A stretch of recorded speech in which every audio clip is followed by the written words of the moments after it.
Welcome back to the Hodgepodge Artist. My name is Angela Marie, and today I have what turned out to be the first part of this is a haul. I filmed the second part a couple weeks ago because I'm still trying to find my style. I think I might have found some of it or a part of it that I like. I definitely love watercolors, doing that, learning that technique. But I'm going to be showing you experimenting with the Gelli plate and mixed media. Now, through the process, the beginning, it didn't turn out well, but I want my channel to be about learning, experimenting, being okay to make bad art because you're learning, as you're getting to that point to where you can be proud of what you're making.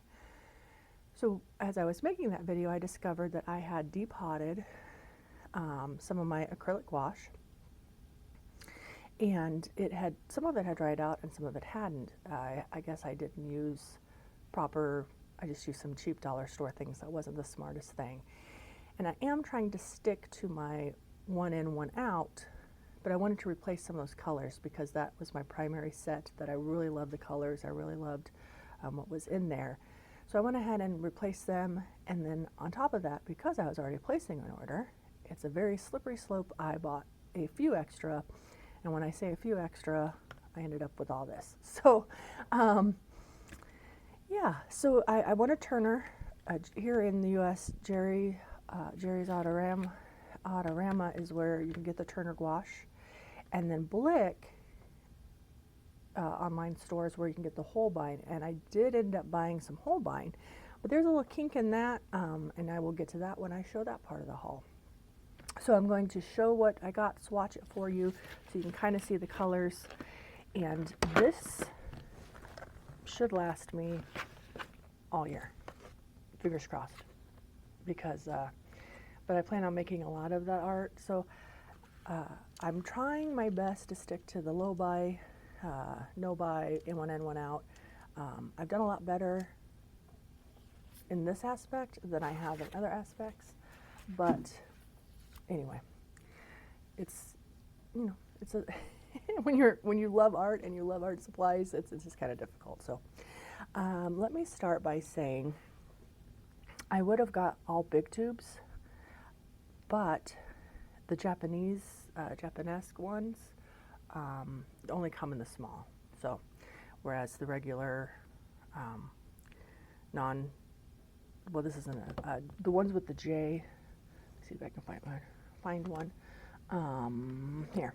So like this is their Japanesque line, and they only come in and you could tell what they are because they'll have a J in front of them, and they only come in small tubes. And then some things I couldn't get in a big tube. So let's see what I have here. Well, I'm just gonna kind of grab. So here is the sepia. That's not what I wanted. So there's that color. See it showing up? Oh, too much shadow. So yeah, I am going to have to be careful when squeezing these, because I don't want to waste, duh. So, okay, so that is the sepia. And again, these are acrylic gouache. Sorry if there's shadows. I've tried redoing my lighting, but I think I'm gonna have to figure something out on a different day. This is the burnt sienna.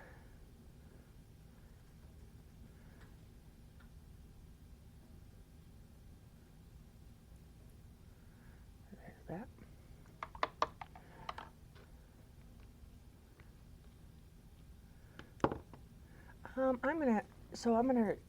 I got chocolate. I'm gonna see how that's different from the sepia.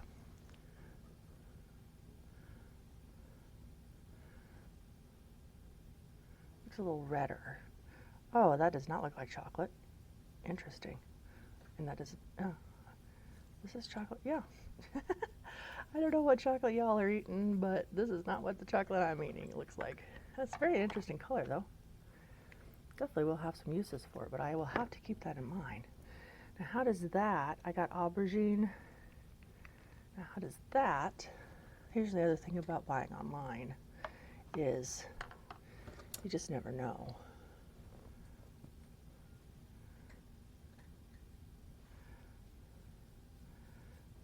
See how that is more in the aubergine family. Interesting. Huh. That's got me very perplexed. Let's go with magenta. Let's see how the magenta kind of goes with the, oops.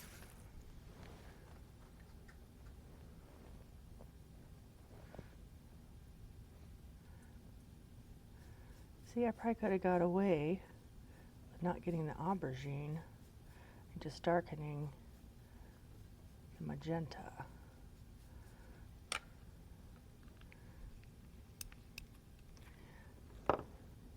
Probably what I could have done. Let's see what other colors. Trying to do some kind of family thing or make it make sense. Okay, looks like that's all. Let's do greens. So here's one called Cypress.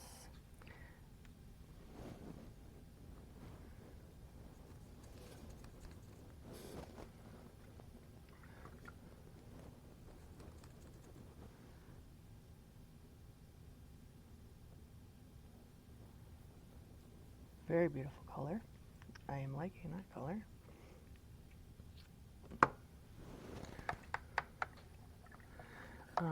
Versus the burl green. I already had this. The cypress was the new one for me. Aubergine was new. Chocolate was new.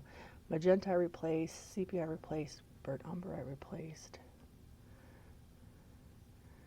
Burl green I replaced. I really like this one. Let's see here. The Viridian I replaced. This is again one of my key colors I had in that palette.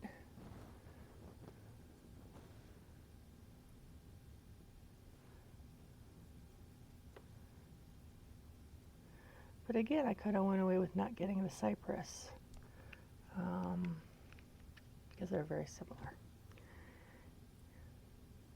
Interesting. This is just slightly bluer. I don't know if that's showing up on camera. But see how that chocolate is not very chocolatey. This is more chocolatey than that. I get over that. This one looks like it has a little bit more blue hue to it. Yeah, I don't know. Let's see here. Deep green was another one that I had in my kind of like multi-purpose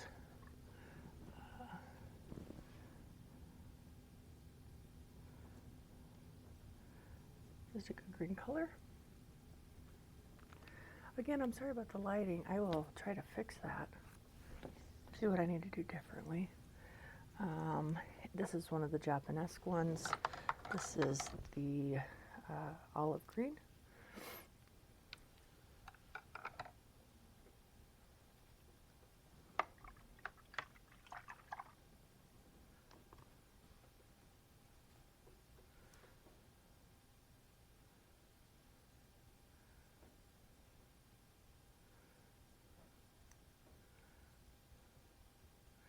By the way, this paper I'm just using as swatches. It's not a good paper.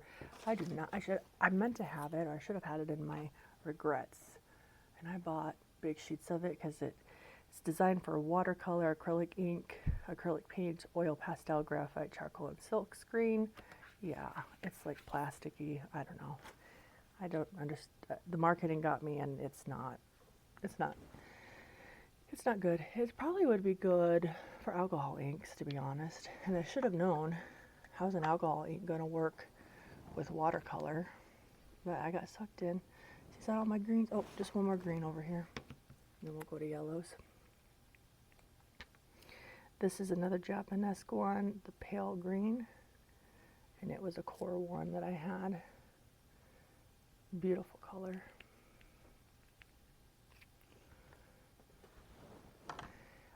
Let's go to yellows.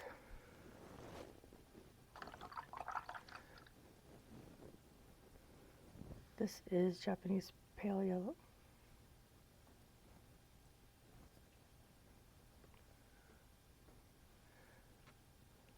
Was a core 1 in there. And for some reason, I did not order 2, but they sent me 2. So that's a plus. They did that with something else too.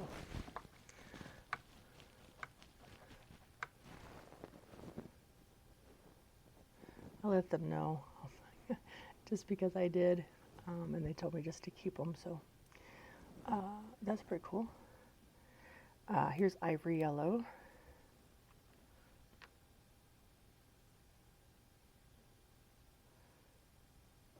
Kind of like a buff titanium to me. That'll come in handy, very beautiful color. And let's see how that, so that was ivory yellow. Let's see how that matches, how close it is to the beige, the Japanese beige. Okay, so there is quite a bit of different tinting there. That's good to know. So this, I would say, is probably more like titanium buff, now that I see them together. And then they gave me an extra yellow ochre and the big tube. This was a core 1 that I had in there.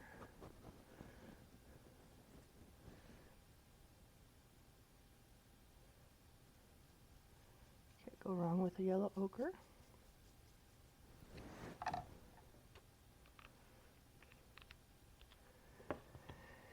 And then neutral gray 5. And this is a lecture to myself on looking to see what I already had, because I did want to replace the gray, but then I already had a big, all the rest of those ones I had little tubes of that I had pretty much used up putting in that portable palette I thought I was doing.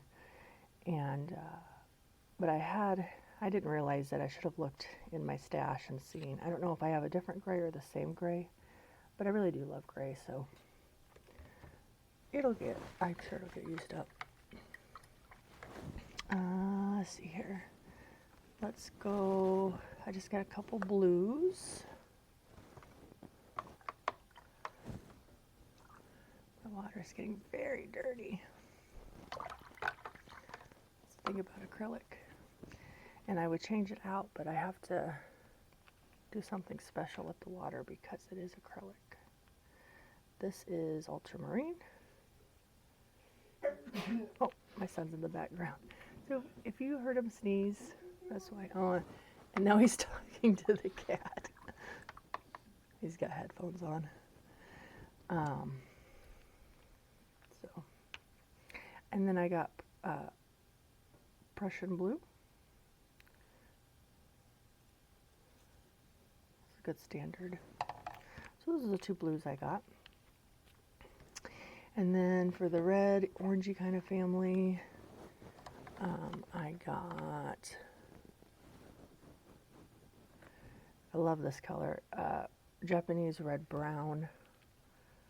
Definitely think this is a staple for me.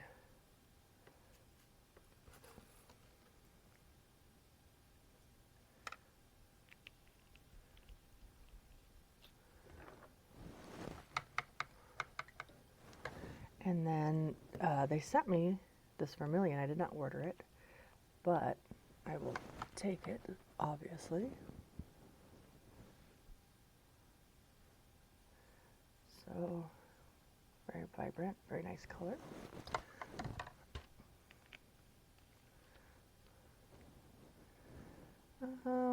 Permanent red was in Aaron. He's gonna love if he hears about this because he's 22, but he likes to be a stinker. Permanent red.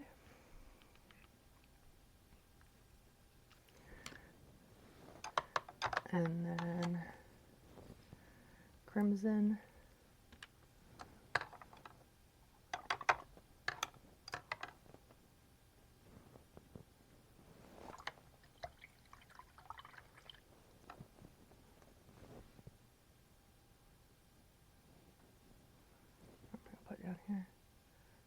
beautiful deep red.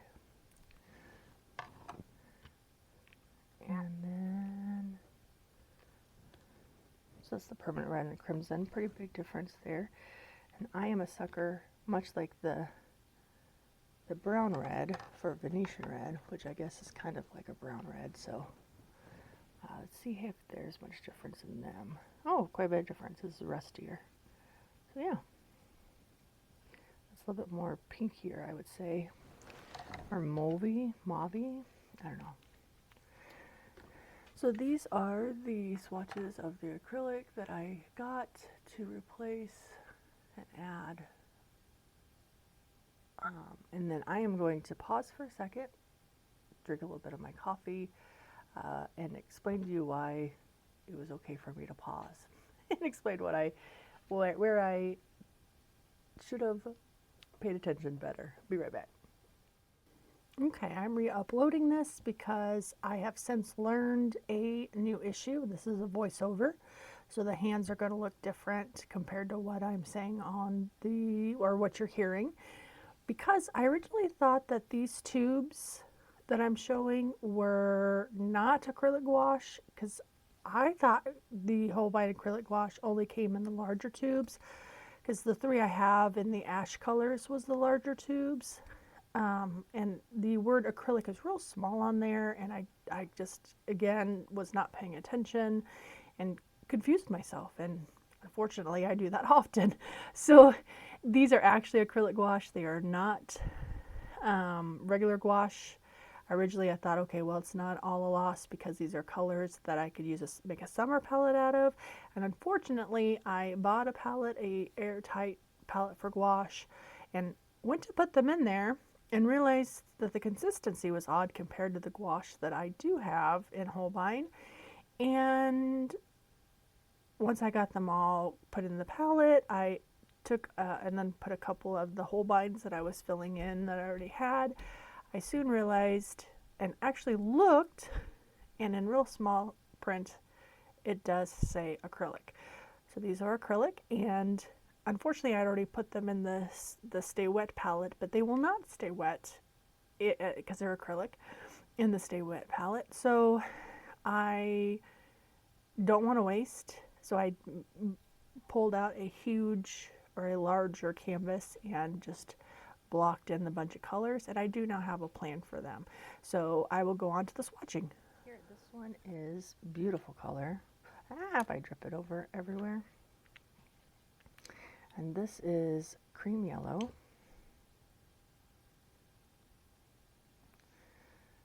Love Holbein gouache. It's so, just gonna drip this everywhere. Why not? I might have to get a second piece of paper at this rate. So yeah, I love bright, beautiful yellow. That will come very much in handy. This one is Naples yellow.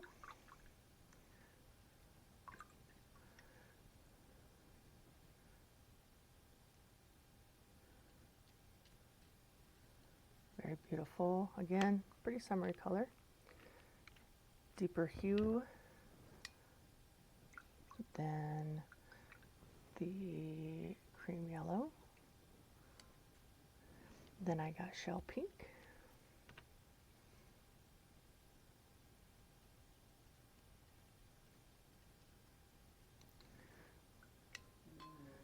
And he's making noise again. He's petting the cat. You always see Garfield a lot in my videos, but we also have, and I think I'm shaking this too much, we also have a gray tabby. She's not as friendly. Her name is Nala. So this is pale aqua. Beautiful color again. I really do want this color in acrylic gouache, but which is this color in particular is why I made this, was what originally tempted me to make this buy, but I'm refusing to allow myself to justify making another purchase just to get this in the, I will make do, but that is beautiful. And then the Prussian blue.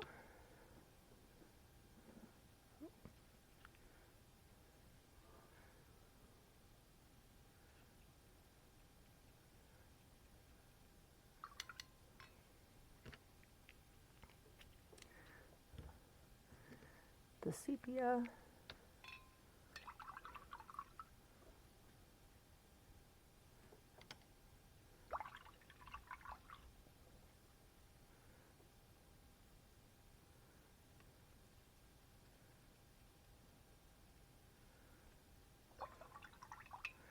Again, if I do already have a sepia, or this is raw umber, I'm sorry, this is raw umber. If I already have that, it's a pretty staple color, so I use a lot more of that than I do other colors, because I do like to do trees and landscapey stuff, and then the sepia.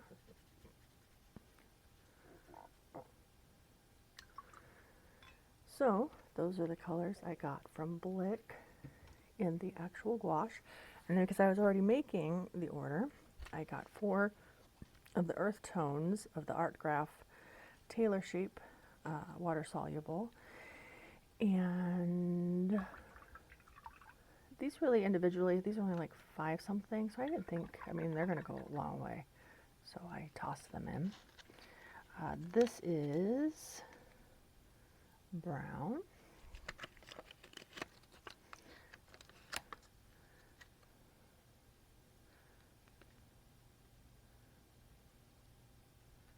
Look at that richness. Beautiful. So there's the brown.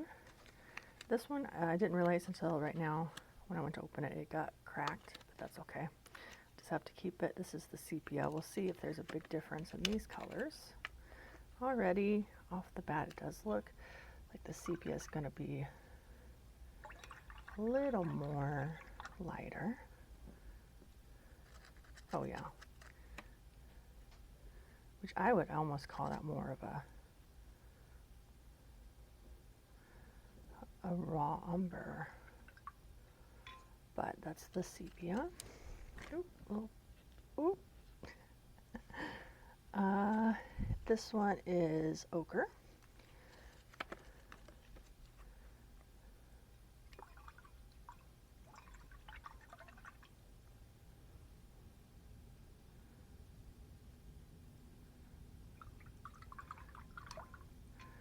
So that is a nice color. And this one is my favorite. And this one is the sanguine. Oh, sorry, again, I know I keep saying sorry for, I need to not rest my arm on the, look at that richness. How beautiful. So here's the colors of these. These are the art graphs and then the Holbein gouache. So these all, definitely these colors will make a nice summery spring palette. So anyway, if you're just here for the haul, you can go ahead and click off. Thank you for being here and watching what you did. Please like, subscribe, comment. The rest of it is going to be the process, watching me, and I'll speed it up, of using the acrylic gouache on a jelly plate to make not collage paperwork, but actual monoprints and mixed media. So what I would be doing is doing the basic print, which I've been watching, and I joined the Patreon of the folk school artist, folk art artist, school artist. I'll link her below if you want to check her out. I had already kind of been doing things like this, but I hadn't been doing the mixed media on top of the jelly printing. With colored pencils and neopastels and stuff. So, but there's a learning, like I said at the beginning of the video, there's a learning curve. So check that out, kind of see what's going on. Please comment, let me know, what you thought of it. If you're gonna try it out, just hi if you want, whatever. I do look at the comments and try to reply to all of them if I can. And thank you for being here. And if you stick to this part, and you want to leave a comment, put supplies, or maybe what your favorite supply was, if it's the acrylic gouache, the art graphs, the regular gouache, or favorite brand, just something to let me know what's out there that are favorites. And then if you make it to the very end, just put Gelli plate, just so I know that you did watch it and you like what you see. Again, I don't always do that when somebody suggests it, but if it's something that really has value, I feel like it's a good way to give feedback on the person that, hey, I did actually watch the whole thing. And on top of that, it helps algorithms, and watching other people's YouTube algorithms are a big thing. So anyway, again, welcome to the community. You guys have a good day, and I'll see you in the next one. Keep watching. Hi, this is the 2 images I'm going to try.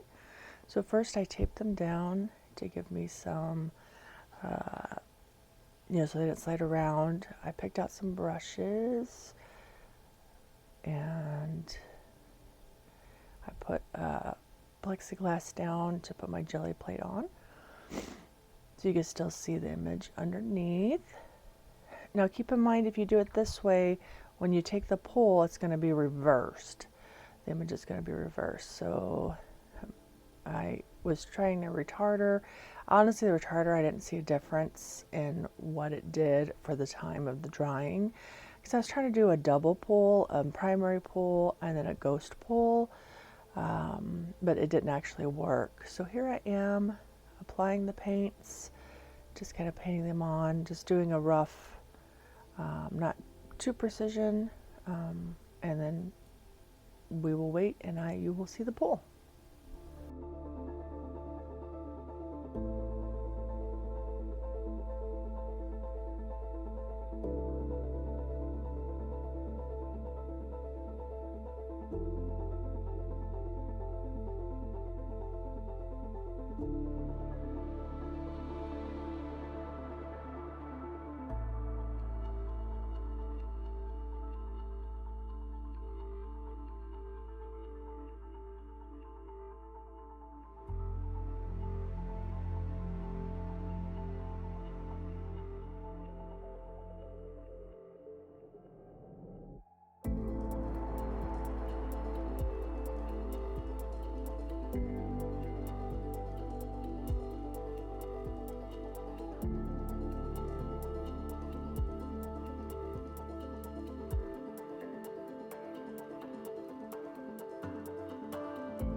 Okay, so here I'm about to do the initial pull, and this is where you will see I try to put enough pressure on it just to try to see, and it didn't really pull anything at all.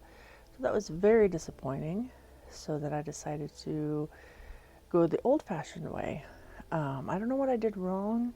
I'll have to watch some more of those videos of the folk art factory artist, or like I said, I'll have her link below.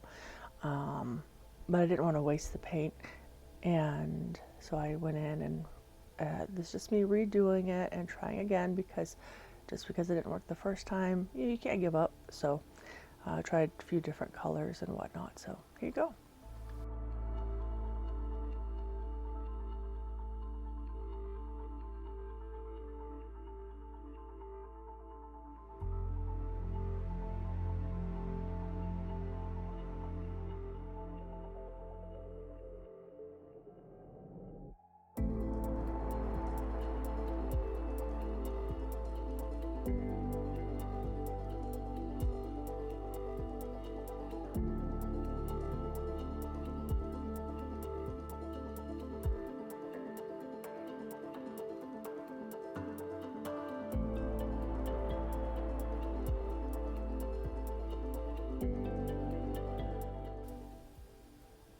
So here I put the books on them and let them dry, and now we're doing the pull.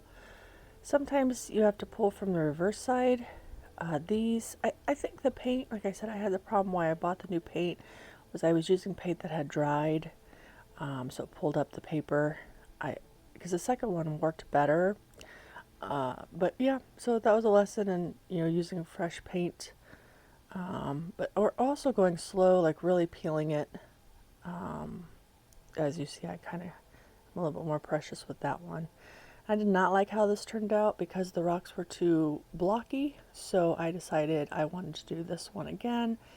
And here I am doing the same thing. And we'll see this pull. This one works a little bit better. So with this one, when I'm done pulling it, we will do the mixed media part of it.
Garfield decided to join me on this one, and here I am very carefully peeling it up because I didn't want the tear again, and this is what I was left with.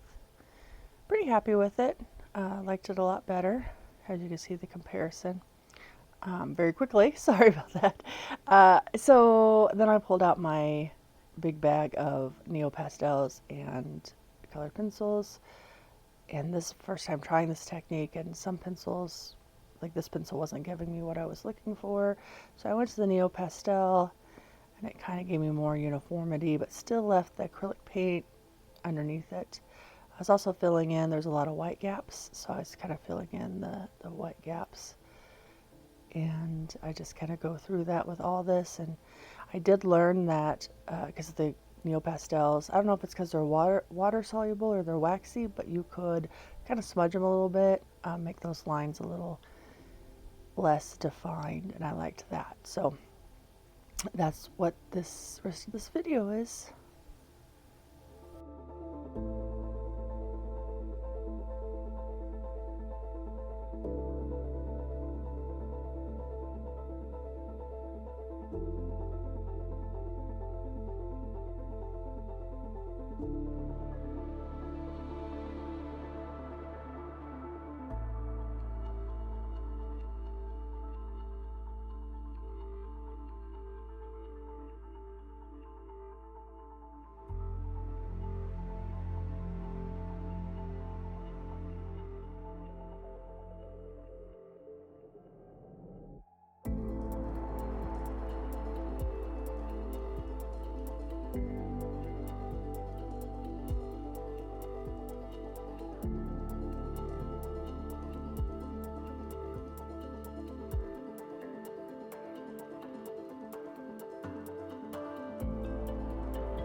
And here's the finished product with better coloring and what it really looks like. So thank you for joining me. If you made it to the end, remember to put a little something in the box. Like, comment, and subscribe, and see you in the next one.